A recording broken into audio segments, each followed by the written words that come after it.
Hi, I'm Andy Ramirez, President and founder of the Law Enforcement Officers Advocates Council. I'm here with you to talk about the case of U.S. versus Border Patrol Agent Jesus Chito Diaz, Jr.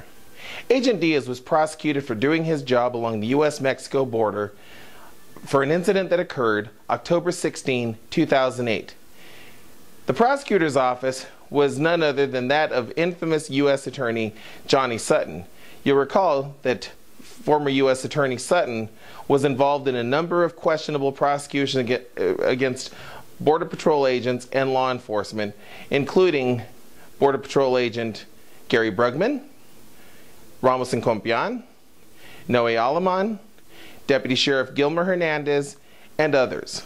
At the same time, this same office and U.S. Attorney did everything possible to protect illegal alien drug smugglers apprehended or later brought across to serve as witnesses against these agents. And this took place through the first term of the Bush presidency through the second term of the Bush administration. Now, Agent Diaz did his job. What did he do? He followed his training when an illegal alien drug smuggler attempted to, as he believed, resist and start to try to make a break. He immediately took him to the ground and used his handcuffs appropriately in order to subdue the individual. Now, we don't know this individual's name other than by the initials M.B.E. And the E is just a secondary surname, so M.B., who was a juvenile at the time of this incident, though he is an adult today. Now, Agent Diaz was not immediately recommended for prosecution, and in fact, it was recommended that he not be prosecuted not only by the Office of Inspector General at Homeland Security, but also the Office of Professional Responsibility, the investigative authority for ICE. However, Border Patrol's Internal Affairs recommended, this was recommended to them initially for administrative action only. Now, what that means when you go to administrative action is you can be warned not to do it again, you can be suspended, you can be fired. At no point in any documentation was there a recommendation for a prosecution. The doper at the time nobody was able to find him, but suddenly weeks later, after this was turned over to Internal Affairs and after prosecution was declined by an assistant U.S. attorney, suddenly the Mexican consul informs Internal Affairs that they have the drug smuggler, and this later leads to a prosecution. It must be noted in this paperwork, in the summary by the Office of Professional Responsibility, they recognize that this drug smuggler had zero credibility as a government witness. They deemed him to be non-credible. Now, that said, it's pretty clear what's going on here. Agent Diaz was prosecuted in order to give the Mexican government a scalp. There are more details at our website that we have built specifically for this case, freeagentdiaz.com. Again, we invite you to go to freeagentdiaz.com. Now, it has been recently brought to our attention, and we have filed a press release denouncing the attempt by the United States Attorney's Office for the Western District of Texas, this would be Robert Pittman, who has since been nominated and confirmed by the Senate, to replace acting U.S. Attorney John Murphy. The current USA's name is Robert Pittman. This took place in October of 2011, this very year.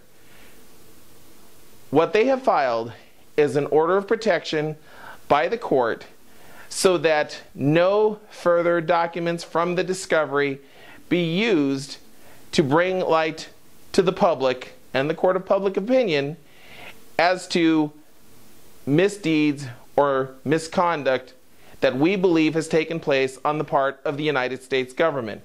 And this follows a pattern that we saw in U.S. versus David Sipe, where due to government misconduct, the Sipe verdict was overturned and thrown out, and Agent Sipe was ordered reinstated to duty.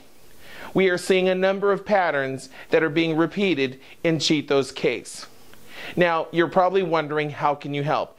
We need your help, because in the same time frame, the court has sentenced Mr. Diaz to 24 months in prison. He has already been incarcerated since February of 2011, immediately after the conviction was announced by the jury.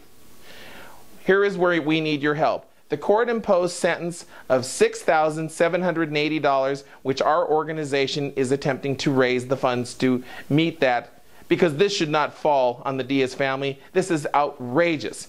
But as if that's not enough, in the same letter that was not given to Agent Diaz in his prison cell, no, it was sent to Mrs. Diaz, who remains on duty as a Border Patrol agent today, and her children. What they did was they told them that they would also place a lien on their home, and that if they were just to imagine trying to sell it, well, they wouldn't be able to do so without permission from the United States government. This is just wrong.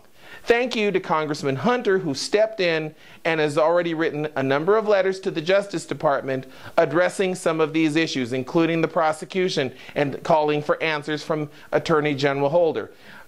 Also addressing the fine. There are things that have to be addressed, because this case is just outrageous. It goes beyond words like travesty and misjustice and injustice, because what we have here is a kangaroo court situation one would find south of Eagle Pass, Texas. Now, again, how can you help? We need help to raise the funds to meet that specific fine to cover an appeal. We have appellate counsels who know law enforcement, who are willing to cut their fees and do so at an definitely acceptable rate, because they believe in this case. They did represent Border Patrol Agent Cumpian in his case on the appeal, which we were associated with and helped raise the funds for. We also need to raise it to meet other expenses that will arise through this case, including one which is most important, and that's getting back to D.C. so we can tell this story to members of Congress face to face, and of course for any future hearings or whether it's congressional or before the Fifth Circuit Court of Appeals. That's what we need to raise money for. This isn't about anybody pocketing anything. This is about preventing this from occurring, because now that this case is on record, this can be used, because it's case law, against any law enforcement officer in the United States of America. So you could be, a person could be a rapist, a child molester, a murderer, any number of crimes that a person could commit, and that would be the technicality that we saw used here, because the Justice Department has used the excuse, well, this poor person, he only was a drug smuggler to take care of this, that, or the other individual in Mexico. If you're a United States citizen, you know what happens. This is a travesty, this is shameful, this is criminal misconduct, and this must stop now. Again, go to freeagentdiaz.com to learn more. Also take the time, get the address, write to Agent Diaz, Mr. or Mrs. They will both love to hear from you. Call your congressman, and if you have the availability, please, we ask for your generosity and support through a donation.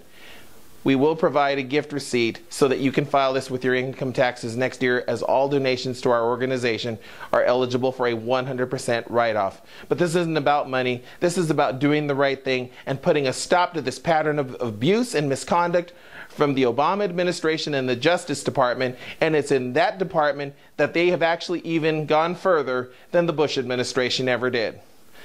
Once again, I'm Andy Ramirez for the Law Enforcement Officers Advocates Council, and on behalf of the Diaz family and our organization, we thank you for your support and your interest in this case. And again, please visit freeagentdiaz.com or advocatescouncil.us.